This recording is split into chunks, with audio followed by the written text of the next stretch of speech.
Barang at kulam. Ano nga ba ang barang at kulam?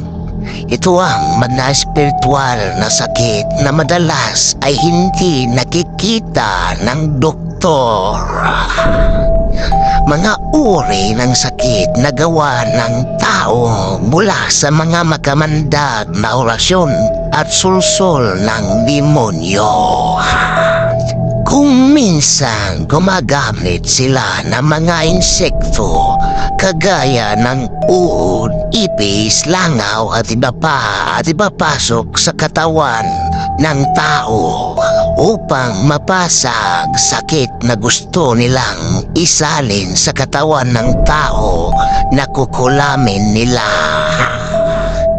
Ang mangyayari sa taong nagawa ng masama ay hindi makakatulog at mamamalas ang kanyang katawan. Mahihirapan siyang huminga, masakit ang ulo at laging galit na walang dahilan.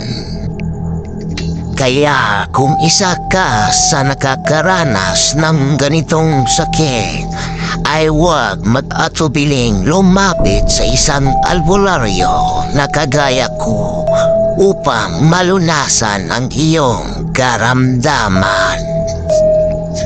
Parang at kulam, mararamdaman mo yan kapag ikaw ay natamaan.